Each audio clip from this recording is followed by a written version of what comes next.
Mina olen siis Rasmus Tähepõld ja ma tutvustan teile natukene enda raamatut, kes ma ise olen ja üldiselt siis Eesti tuulikute tänapäevast ja põgusalt ka siis mineviku seisu. Et kuidas see kõik siis minu puhul alguse sai? See algas väga noorelt, ma olen hetkel 18-aastane ja see algas umbes siis, kui ma olin 2-3-aastane. See algas tugevast hirmust ja foobiast tuuleveskite ees. Ma ei talunud neid vaadata, nende lähedalgi viibida.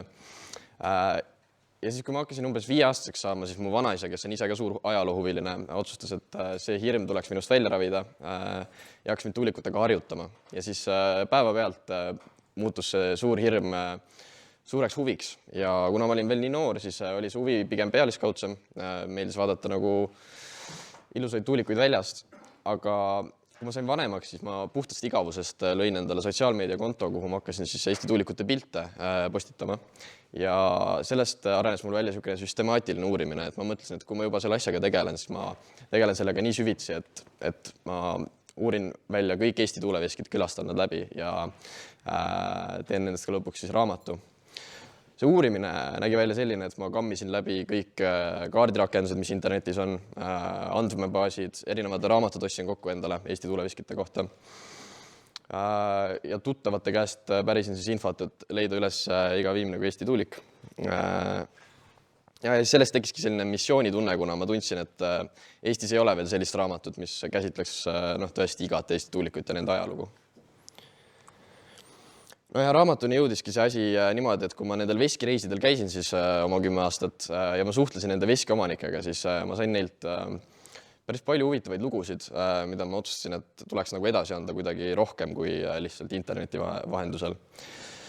Ja mõtlesin ka, et äkki sellise raamatuga oleks mul võimalik luua muutus, et paratamatult sõites mööda Eestimaad ringi, siis tuuleveskite seis on kohati päris nukker ja see, kas mu raamat aitab inspireerida siis inimestel tuulikuid taastama jälle, et seda näitab aeg, aga ma kindlasti loodan, et sellel mingisugune mõju on. Ma kirjutasin seda raamatut kokku siis 2 aastat ja kui mul see valmis sai, siis ma lõin sellise hooandja kampaania, millega ma sain siis terve vajaliku raha kokku raamatu väljaandmiseks. Ja kokkuvõttes see projekt kestiski siis 12 aastat, 10 aastat oli siis neid sõite ja 2 aastat oli kirjutamist. Raamat oli siis 300 lehekülge, sisaldab 15 maakonda ja 420 tuulikut. Ja autokilometraaž siis tuulikureiside puhul oli umbes tiir ümber maakera, ehk seal 40 000 kilomeetrit sai läbi sõidetud. Ja nüüd põgusalt Eesti tuuleveskite ajaloo ülevaade. Ehk siis Liivimaale jõudsid tuulikud 14. sajandil kuskil, arvatavasti Eestisse ka kas sajand hiljem või sinna samma kanti. Ja esmalt siis Lääne-Eestisse ja saartele. Need olid sellised algupärased pukktuulikud, hästi lihtsakoelised. Ja sellest omakorda 200 aastat hiljem või nii jõudsid siis sellised suured mõisa Hollandi tuulikud, mille kivikeresid on siiani näha. Ja selline tõeline tuuleveskite ehitusbuum, kui siin oli kokku üle 3600 tuuliku mingi hetk jäis vahemikku 1860 kuni 1920. Siukene algus sellepärast, et teatavasti 1860-ndatel said siis talupajad talude päriseks ostmise õiguse. Ehk siis tuulikud ei olnud ainult enam mõisate monopol, vaid igaüks võis endale tuuliku ehitada ja sellega ähvatada. Varem oli selleks eriluba vaja mõisalt. Ja siis see buum sai lõpu nagu 2 erineval põhjusel. Esiteks tulid pilti auru- ja mootorveskid, mis olid lihtsalt nii palju võimsamad, et rumpasid tuulikud niivõrd üle, et need tuulikuid ei olnud enam vaja. Seda nähti kui aegunud tehnoloogiat.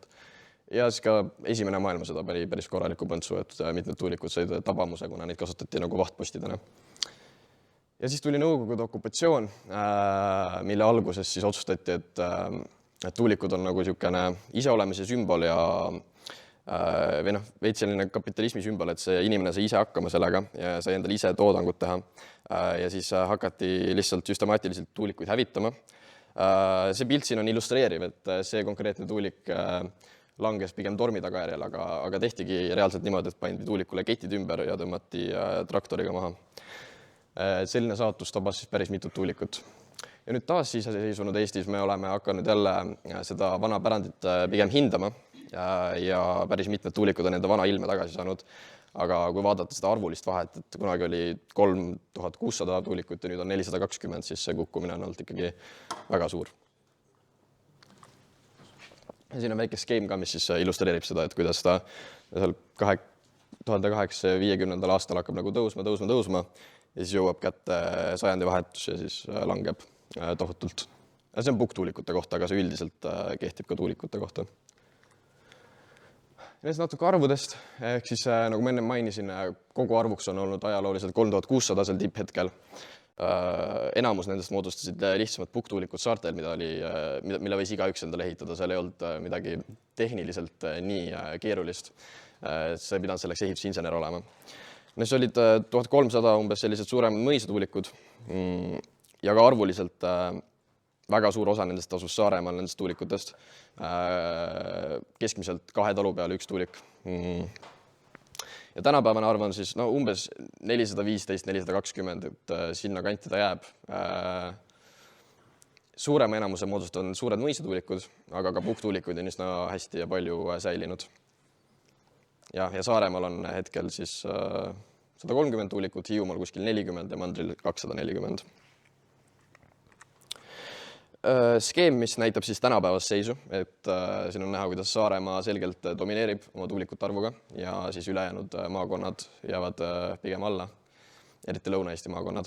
Ja siis see teine diagramm näitab tuulikute tüübi poolest levimist, et kuidas pukktuulikud ja kivist Hollandi tüüpi tuulikud on pigem võimutsevad ja siis need puidust Hollandi tuulikud jäävad alla.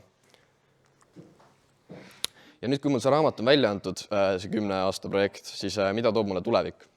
Kuna ma olen praegu gümnaasiumi lõpuklass, siis mul tuleb hakata kandideerima ülikoolidesse ja mul on sihikul hetkel EKA ja just nimelt muinsuskaitse eriala, kuna mul on tunne, et mul on vaja mingisugust ametlikku sertifikaati või nagu haridust, millega ma saan päriselt tuulikute jaoks midagi ära teha. Et minu südameasi on ikkagi, et Eesti tuulikute tagasitoomine või et peatada nende selline hävimine.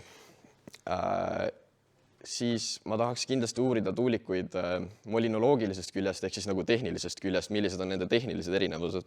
Kuna Eestis saab tuulikud laialdaselt jagada 3 erinevasse kategooriasse, siis need kategooriad omakorda lähevad väga spetsiifiliseks ja varieeruvaks ära, et Eestimaal pole mitte ühtegi identset tuulikut. See on kindlasti midagi, mida ma tahaks nagu lähemalt uurida. Ja ma tahaks ka omandada nii-öelda veski taastamise oskused, kuna see on kunst, mis ei tohiks kaduda. Meil on hetkel Eestis umbes 2 käe sõrmedel saab lugeda neid inimesi, kes oskavad, tunnevad tuulikuid niimoodi tehnilisest poolest ja ma tahaks olla tulevikus üks neist. Siis tuleb mul enda tuuleveski ehitamine. Ma kavatsen ehitada sellise peaaegu välja surnud tuuliku liigi, mis on siis peaga tuulik. See on sisuliselt nagu Hollandi tuuliku ja pukktuuliku ristsugutis, et seal on mõlema omadusi ja ta on niisugune pigem väike. Siis mul on oma talus väikene ilutuulik, millesse ma kavatsen mehhanismid sisse ehitada, et see ka nagu tehniliselt jahvatada saaks. Ja siis hiljuti võttis minuga ühendust üks mees, kes rajab teemaparki, sellist tehnoloogia teemaparki Eestisse, kus näidatakse igasuguseid lihttehnoloogiaid. Ja ta palus minu abi, et ta tahaks ehitada sinna teemaparki ka sellise täiesti välja surnud, 100 aastat tagasi välja surnud tuuliku liigi, milleks on vabisev tuulik. See on seal see mustvalge pilt. Et see projekt on hästi algusjärgus veel, aga ma olen väga põnevil selle osas. Siis ma tahaks minna Hollandi mõldrikooli, et Hollandis on endiselt vägagi päris haridus on mõldriharidus, et niisugune kutseharidus.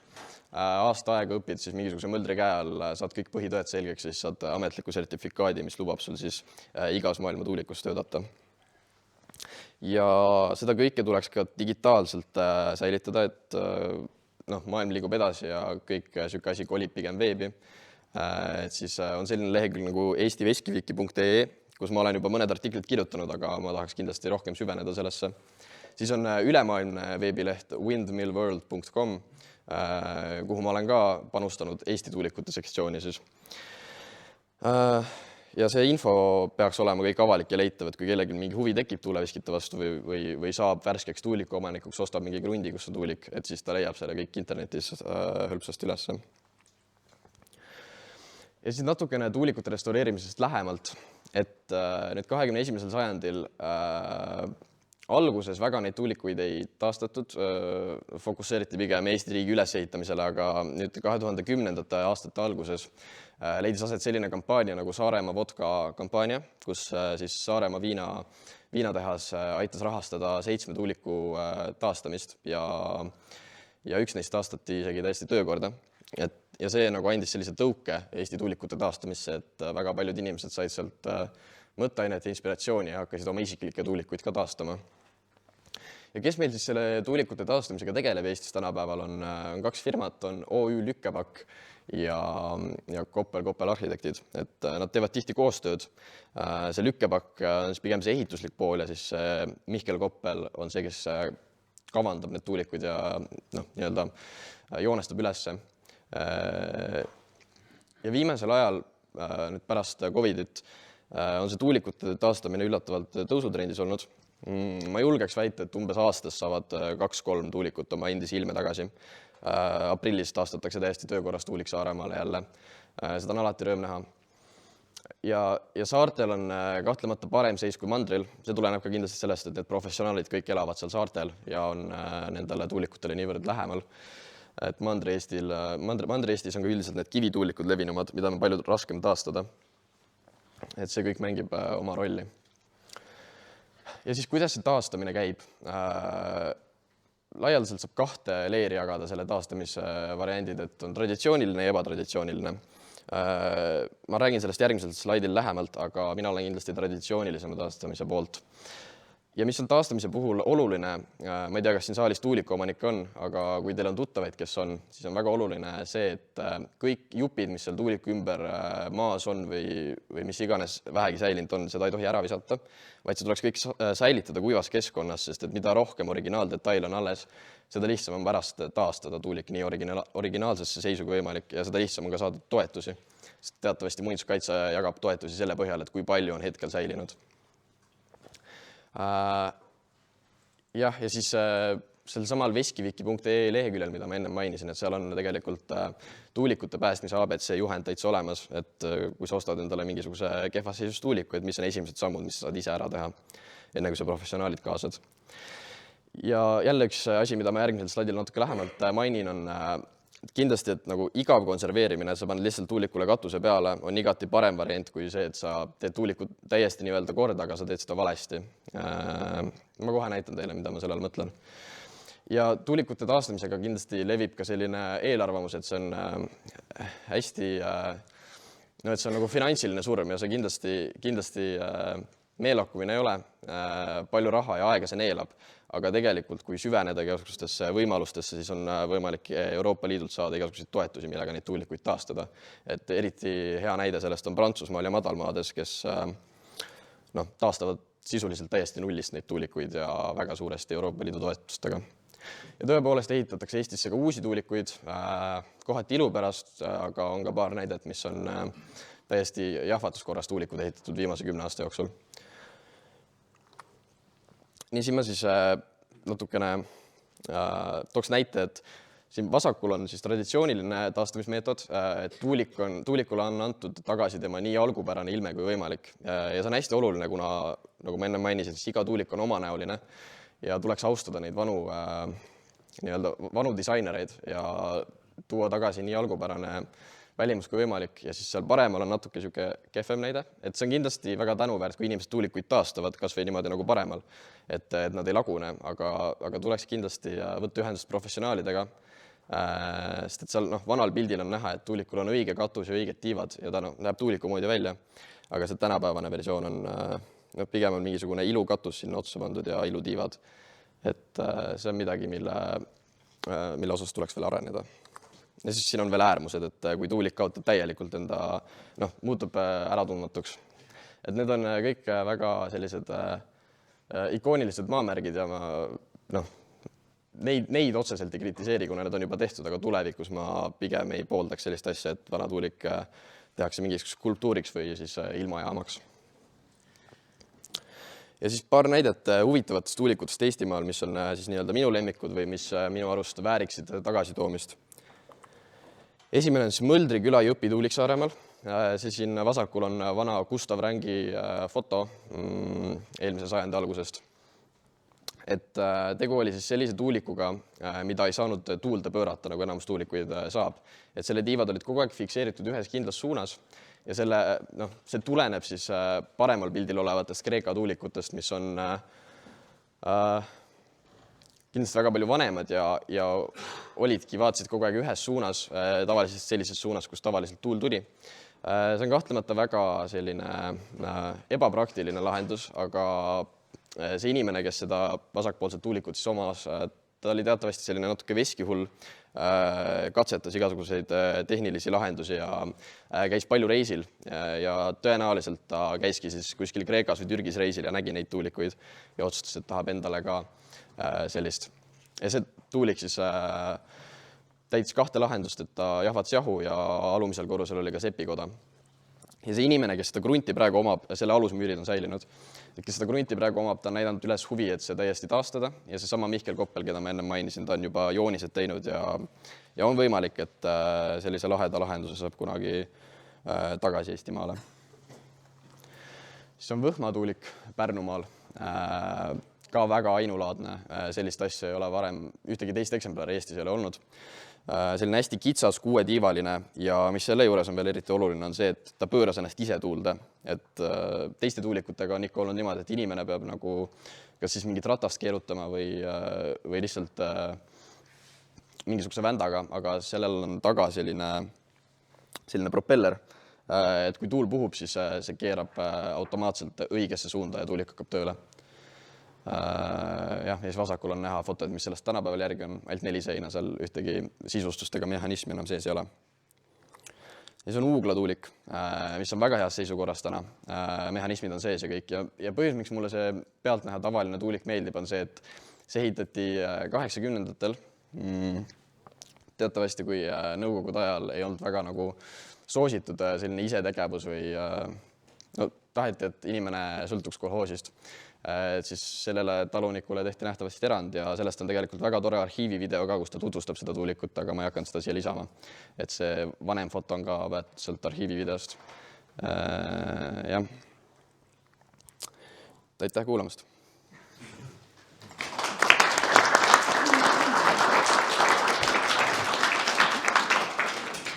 No nii, ma usun, et teil on kindlasti küsimusi. Mina küsiks küll seda, et oled sa kindel, et sul on nüüd kõik need varemed ka... Ei, ma ei ole 100% kindel ja kindlasti ei olegi, aga kõik, mis mulle teada on. Kas palun andke käega märku, kui palju siin on selliseid inimesi, kelle kinnistul asub veski või veskivare? No, ikka mõni on. Aga kas võib ka, võib-olla veebis vaatajate hulgas on keegi, et kas tohib sulle edaspidi teada anda või kas või läbi meie et annavad Maa Arhitektuurikeskusele teada ja ma annan siis sulle teada, kui miski koht veel on käimata. Aga palun, jah. Suur aitäh, see on äge, mida sa teed. Aga kui ma kuulen, et sa olid 5-aastane ja 10-aastane ja sõitsid läbi 4000 ja 400 000 ja ma ei tea, kui palju kilomeetreid, ütle palun, kellele sa tahaksid aitäh öelda selle eest, sa selles vanuses said seda kõike teha? Ja, ma tahaksin päris mitmel inimesele öelda, ma alustaksin enda vanaisist ja enda vanaemast. Mu vanaema istub ka tänasel publikus. Jah, aplaus. Et nemad alustasid sellega ja nemad viisid mind nendesse esimestesse tuulikutesse. Pärast võttis üle minu isa ja minu ülejäänud perekond, kellega me sõitsime ka siis välismaale ja neile kõigile ma olen väga tänulik.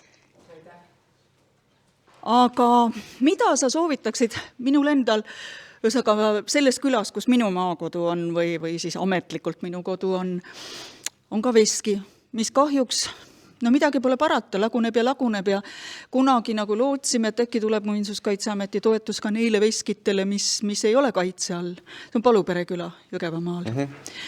Täitsa su raamatus sees. Ja vana viimane Mölder, kelle krundi peal see veski ka asus, paraku jõudis sinnamaale, et ta teadis, et see on hea kuiv puit ja järjest ta selle sisse seade kuiva puidu oma pliidi all ära põletas. Et tegelikult üks asi on see hoone taastada, et sa räägid Euroopa toetustest. Kahjuks ma pean ütlema, et Vot need on igal maal on need erinevalt, et milliseid Euroopa toetusi mingi riik üldse ühesõnaga kasutusele võtab, kas siis Interregi projektina või kuidagi, et praegu minu teada ei ole Eestis ühtegi sellist programmi saadaval, mille abil taastada, et mida siis teha? Kust alustada ühesõnaga, mis on see kõige esimene tegevus, et takistada seda, et see rohkem ei laguneks? Jah, tuleb hinnata selle nagu ehitise struktuurilist tugevust, et kas ta on nii-öelda ümber kukkumas. Kindlasti mingisugune ajutine katus peale, et takistada niiskuse sissetulekut, kiletada igasugused augud kinni ja siis tuleb hakata lihtsalt ajama kampaaniat, koguma ja igasuguseid toetusi lunima, kust iganes võimalik ja et saada kordada. Aga jah, edasine lagunemine on see, mis tuleks esimese asjana peatada. No ma ise kujutan ette, et kui oleks aktiivne külaselts, siis võib-olla liiderprogrammiga oleks võimalik midagi teha, eks ju, sest on ju teada, et need veskid on siiski ka sellised sotsiaalse tähtsusega objektid, kuhu alati koguneti ja kus kõik külauudised ära jagati, et selles suhtes on ääretult kahju, et need maamärgid kaovad. Kas sa oled uurinud ka nende pukktuulikute müra detsibelle või kui palju nad müra tekitavad ja siis teine asi, et kas sa oled uurinud ka inimeste moraalset vastuseisu pukktuulikute taastamisse, nagu tuuleveskite või elektrituulikute taastamisse, et kuidas sellega? Pukktuulikute taastamise osas ma küll ühtegi vastumeelset inimest ei ole kohanud. Samuti nende helitugevus on võrdlemisi madal. Taluhoovist kaugemale see ei kostu, et kuigi see kedagi häirib, siis see häirib ainult seda omanikku. Ja, pigem ollakse poolt taastamisele. Aga nüüd sa ütlesid, et sa lähed või plaan on minna EKA-sse konserveerimist ja muinsuskaitset õppima. On sul juba ühesõnaga, et siht on silme ees, kui sa lähed, siis sinu bakatöö teemaks jätkuvalt on tuulikud, jah? No selge. Nii, väga jah. Mul on selline küsimus, kui sa mööda Eestit ringi käisid, on neid tuulikuid tehtud näiteks kas elamiseks endale või mingiks muuks huvitavaks objektiks, mis seal sees näiteks on? Me teame, et on baare ja selliseid asju olnud, aga need on praegu nagu osad seisavad. Oli selliseid? Jaa, on olnud väga huvitavaid näiteid, on tuulikuid, milles on tehtud saun, on tehtud isiklik öömaju, siis on tehtud ka nii-öelda motelliteenused või siuke Airbnb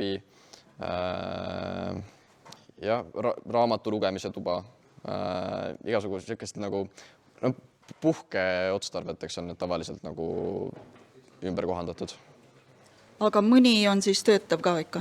Ja jahvatamisvõimelisi tuulikuid on Eestis kuskil 10 ringis, 10–15, aga need, mis seda reaalselt ka teevad, neid on 2 praegu. Aga ma nägin see Veski, see ühing, Veskivaramu. Veskivaramu, jah, vabandust. Seal sa oled ilmselt kõige noorem liige, seal Veskivaramus. Hetkel on. Aga kui sul raamat ilmus ja ilmselt ka viimaste ringsõitude ajal sa siiski kaasasid oma sõpru ka sinna, et kas on tunda, et ka sinu sõprade hulgas tekib ehk selline huvi? Kas just veskite, vaid üldse selle millegi vana ja traditsioonilise vastu? Mu sõprade hulgas on kindlasti see austus kõige sellise vana vastu kasvanud. Ma huvi ei ole täheldanud, aga nad on kindlasti teadlikumad sellest, kui võib-olla ülejäänud meie vanuseklassis. Aga võt üks asi, mida mina ise kardan, ühesõnaga, kui ma ütlesin, et ma sain inspiratsiooni sinult ja nüüd tahan ka lõpuks nagu joone alla tõmmata oma uurimisteemal, et kas sul ei ole natukene kahju, et nüüd on see Eestimaani risti ja põiki läbi käidud ja kõik see, mis edasi tuleb, on selline laua taga nokitsemise töö ja et kas sa ei hakka puudust tundma sellest suurest välitööst? Mingil määral kindlasti, aga mul on juba näiteks selleks suveks ringreis koostatud, et kuna ma enne mainisin, et see taastamine on nagu tõusutrendis, siis mul on väga mitu tuulikut, mida läbi sõita, mille nagu uus ilme üle vaadata. Et kui ma viimati käisin, siis olid võib-olla isegi kokkulangemise äärel ja nüüd on täiesti nagu uued. Võt see olekski olnud mu järgmine küsimus, et kas sa tead, kas sellest tööst on nüüd ka nii palju kasu, et keegi on inspiratsiooni saanud ja hakkab neid taastama? Mulle on kirjutatud jah, et neil on nagu mõte mõlkuma hakanud ja on tehtud ära see minimaalne esimene samm, et on nagu hävimine peatatud.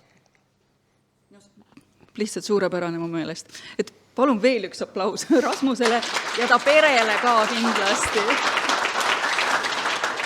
Ja ma tean küll, et sa üsna sageli käid meil, aga et sa julgelt väravast sisse tuleksid, siis siin on sulle muuseumi pealt tänutäheks aastapääse. Võid igal ajal tulla jälle meie juurde ootamatutel hetkedel. Koti peal on ka veski. Aitäh. Ja üks šokolaad on ka siin sees. Suur tänu. Peale kauni raamat. Aitäh sulle.